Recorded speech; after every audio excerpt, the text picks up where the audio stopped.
क्या मुसलमान इंसान नहीं है? जी आप मुझे बताइए कि जो आज और ऐसे ऐसे मंदिर है जिसका निर्माण मुसलमान ने किया है, क्या आप उसको भूल सकते हैं? कोई मंदिर मुसलमान नहीं बनाए, मुसलमान केवल मंदिर तोड़े हैं। कि 3000 से ज्यादा मंदिरें गिराई गई थी और मस्जिद बनाए गए और बहुत से लोगों का कत्ल किया गया। ये बिल्कुल गलत है, अफवाह है। का वो कहते हैं कि बहुत कुछ लिखा है, पढ़ेंगे तो आप समझ पाएंगे। जो पहनावा है उनका, वो पहनावा यही दर्शाता है कि वो मुसलमान थे। हमारे सनातन धर्म का ऐसा पहनावा नहीं है। मैं बुर्का पहनूंगा तो देखने में सामने वाले को यही लगेगा कि मुसलमान है, इसलिए मैं अपने वेशभूषा में रहता हूँ। हमारे संत भगवा कपड़ा पहनते हैं, लाल पहनते हैं, पीला पहनते हैं, इसलिए उनके पहनावे से वो मुसलमान लगते हैं, इसलिए वो मुसलमान है। अब एक बात बताइए जी अनुरुद्ध जी, जी, आप ये बताइए क्या मुसलमान इंसान नहीं है? इंसान तो सब हैं, हम भी इंसान हैं, आप भी इंसान हैं, पर हम सनातन धर्म के लोग क्या हमारे अपने साधु संत कम हैं? भाई अपने बाप को छोड़ के अपने बाप की तो सेवा कर नहीं पाते। अपने मेरा बाप प्यासा बैठा है और मैं दूसरों के बापों की सेवा करूं, ये धर्म है? अरे अपने बाप की पहले सेवा कर लो, फिर दूसरे बापों की सेवा करते रहना। पहले अपने की तो कर लो। तो हमारे रामकृष्ण में कमी है कोई? हम अपने रामकृष्ण की सेवा करें, कहाँ हम दूसरों के फकीरों के पीछे घूमें? हमारे यहाँ क्या साधुओं की कमी है? क्या संतों की कमी है? क्या हमारे राम में कोई कमी है? क्या हमारे कृष्ण में कोई कमी है कि हम अपने राम कृष्ण को छोड़ के हम दूसरे को भगवान कहें? एक बार सुनो, बिल्कुल बिल्कुल बिल्कुल। जैसे आप कहते हो जी कि हमने ऐसा चोला पहना हो, ठीक है, लेकिन मैंने नहीं, भगवान विष्णु ने ठीक है, मुझे कुछ शिक्षा दी है, मैंने पीएचडी कर रखी है, ठीक है, आप बताते हो। मैं एक लास्ट सवाल आपसे करता हूं। बिल्कुल अनुरुद्ध जी, जी, आप मुझे बताइए कि जो आज और ऐसे ऐसे मंदिर है जिसका निर्माण मुसलमान ने किया है, क्या आप उसको भूल सकते हैं? कोई मंदिर मुसलमान नहीं बनाए, मुसलमान केवल मंदिर तोड़े हैं, ये सत्य है। आप पक्ष धरना बन जाइएगा, सत्य का ध्यान दीजिएगा, असत्य का नहीं। राम मंदिर तोड़ के बाबरी मस्जिद बना ली उनने, अभी फिर तोड़ के राम मंदिर का निर्णय आया है, जो कि सरकार ने निर्णय दिया है, ठीक है। में रहती हैं जी, दो कम्युनिटीज़ जो भारत में रहती हैं, मेजॉरिटी कम्युनिटी 80% जिसको कहते हैं हिंदूस और 20% मुस्लिम्स, उनके बीच में गलत या सही ये भावना है कि इस्लाम जो फैला था वो तलवार के ज़ोर से फैला था। हिस्टोरिकल फैक्ट है या ये मिथ है कह नहीं सकते, लेकिन क्या ये सच है कि 3000 से 6000 तक हिंदू मंदिरों को गिरा के मस्जिद में बदला गया? क्या ये सच है कि स्पेशली औरंगज़ेब के वक्त में हज़ारों लाखों हिंदुओं को ज़बरदस्ती उनके जनेऊ काट के उनको मजबूर किया गया कि वो मुसलमान बने? नंबर 2, जो कि आज के समय के अनुसार एक सवाल मैं पूछ रहा हूँ, हिंदुओं पर हिंदू मैरिज एक्ट लागू है, जिसकी परिभाषा में सिवाय क्रिश्चियंस और मुस्लिम्स को छोड़ के बुद्ध, जैन को, सिखों को, सबको शामिल किया गया है। क्या मुसलमानों का ये कहना नहीं बनता कि आप सबको शामिल करते हैं हिंदू मैरिज एक्ट में, इसका नाम बदल के एक ऐसा एक्ट बनाया जाए जो सब पे लागू हो, या इसके अल्टरनेटिवली एक यूनिफॉर्म सिविल कोड जो दोनों धर्मों के अच्छे टेनेट्स को शामिल करे, उसको लागू किया जाए। एक चीज़ मैं ये समझता हूँ कि मुस्लिम लॉ में जो विल है, जिसके अंदर ये लिखा है कि 1/3 से ज़्यादा कोई विल नहीं कर सकेगा, इसका मैं इनकॉर्पोरेशन अगर यूनिफॉर्म सिविल कोड बनता है तो मैं चाहूँगा कि वो हिंदुओं पे भी लागू हो।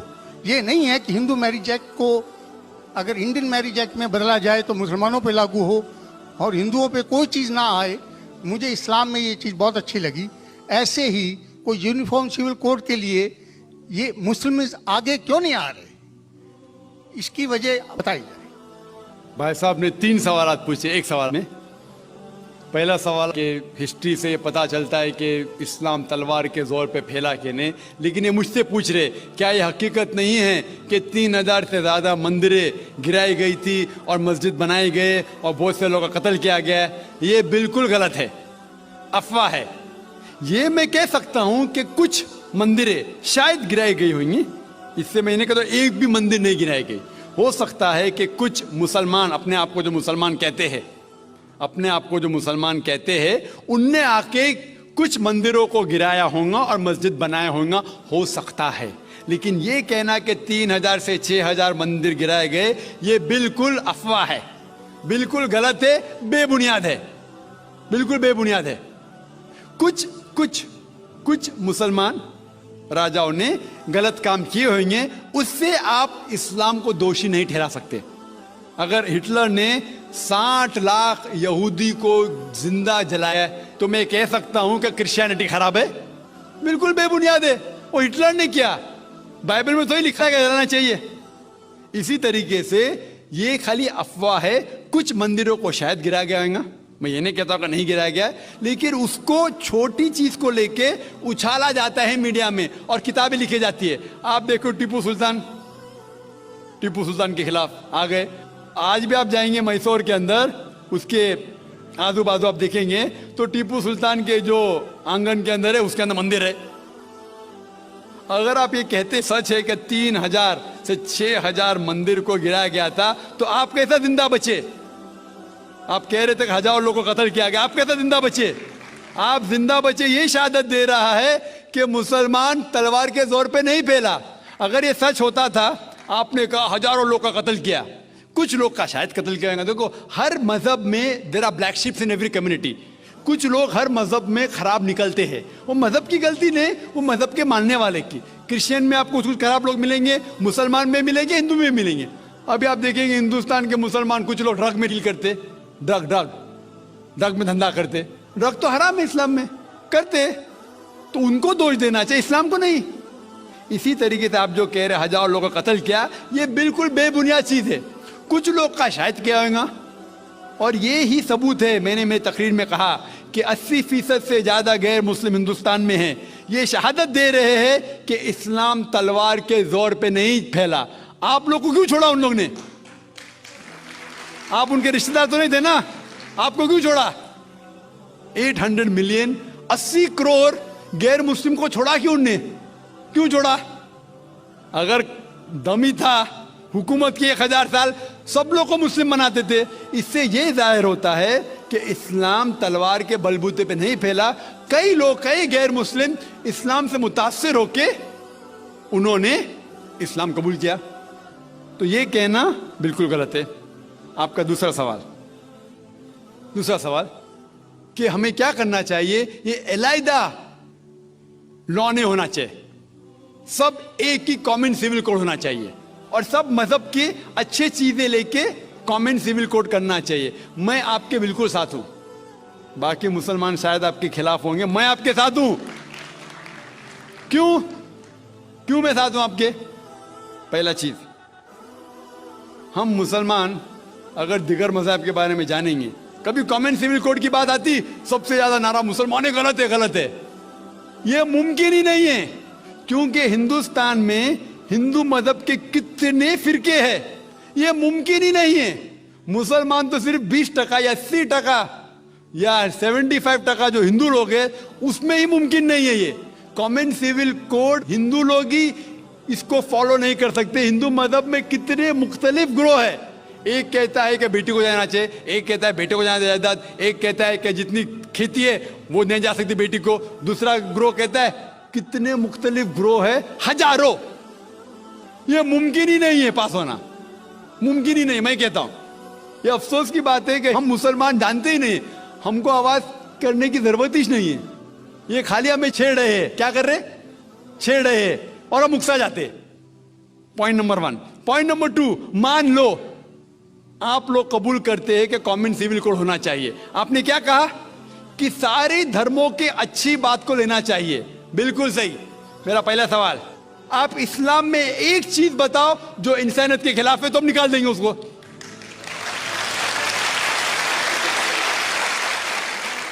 आपका ये कहना बिल्कुल सही है कि बाकी मज़ाहिब की अच्छी चीज़ें जो है, मिसाल के तौर पे मैंने तकरीर की similarities between Hinduism and Islam, तो जो अच्छी चीज़ें हिंदुइज्म की मैं ले चुका हूँ। Similarities between Christianity and Islam, जो अच्छी चीज़ें इस आयत में ले चुका हूँ मैं ये पूछना चाहता आपसे, एक चीज़ जो इस्लाम में खराबी है वो तो बताओ मुझे, तो उसको निकालेंगे ना।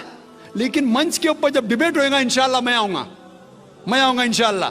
हाँ, मंच पे जब डिबेट होएगा कि हम क्या करेंगे, हर मज़हब की अच्छी चीज़ होंगी, तो मैं ये चाहता हूं कि इस्लाम की तरफ से उस मंच पे, उस स्टेज पे इंशाअल्लाह मैं आऊंगा। ये चैलेंज है, कोई भी शख्स हिंदुस्तान में हो, मिनिस्टर हों दो, कोई भी स्वामी हों दो, कोई भी शंकराचार्य हों दो, इंशाअल्लाह मैं तालिब इल्म हूं इस्लाम और दीगर मज़हब का। मैं तस्लीम करता हूं कि डिबेट होना चाहिए, हक बात जो निकली, लेकिन उसके ऊपर अमल भी होना चाहिए।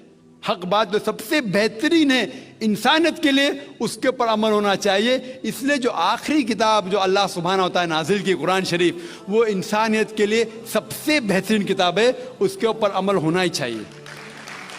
आपका तीसरा सवाल, क्या ये हिंदू जो है इनहेरिटेंस के अंदर, ये इनहेरिटेंस जो होता है इस्लाम के अंदर 1/3 हिस्सा, 1/3 हिस्सा हम विल में दे सकते हैं, देना जरूरी नहीं है, दे सकते हैं। इस्लाम के जो विल के अंदर जो आता है इनहेरिटेंस, वो कुरान की आयत है सूरह निसा की सूरह नंबर 4 आयत नंबर 11, 12 और 176। उसमें कहा गया है कि जो भी आपकी जायदाद है, अल्लाह सुब्हान ताला कह चुका है कि आपके बेटे को बेटियों से डबल मिलेगा। आगे लिखा गया है आपके वालिदैन को 1/6 मिलेगा।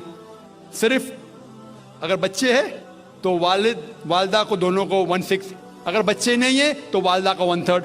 आगे बढ़ती आयत नंबर 12 पे लिखा है कि आपकी बीवियां जो आपके लिए छोड़ेंगी, अगर बच्चे नहीं आपको आधा मिलेगा, बच्चे हैं तो 1/4 मिलेगा। आप जो आपके बीवियां के लिए छोड़ते हैं, बच्चे नहीं तो उनको मिलेगा 1/4, 1/4, बच्चे हैं तो 1/8, 1/8। ये डिफिकल्ट है, याद रखना, आप जाके रेफरेंस देख सकते हैं, सूरह निसा सूरह नंबर 4 आयत नंबर 11 से 12। और इसके बाद अगर आप किसको विल करना चाहते हैं अपनी जायदाद, मैक्सिमम 1/3, लेकिन ये विल जो करेंगे आप, ये इन लोगों में से नहीं होना चाहिए। आप नहीं कह सकते कि मैं मेरे बेटे से ज्यादा मोहब्बत करता हूं, बड़े बेटे से, इसलिए उसको ज्यादा दूंगा, ये बिल्कुल गलत है। लेकिन जो ये दायरे में नहीं आते हैं इनहेरिटेंस के, उनको आप 1/3 हिस्सा दे सकते हैं। आप कहते हैं आपको ये चीज बहुत पसंद है, आप भी करना चाहते हैं, आपको कौन रोक रहा है? इंडियन गवर्नमेंट के हिसाब से आप अगर विल करेंगे, क्या मैं मेरा 1/3 हिस्सा देना चाहता हूं, कोई भी रोक ले सकता हूं, मैं भी नहीं ना मिनिस्टर भी नहीं। और पूरा अगर फॉलो करना चाहते सच्चा धर्म, आप इस्लाम कबूल कर सकते, हम आपको वेलकम करते। वाखिर दावाना अल्हम्दुलिल्लाह।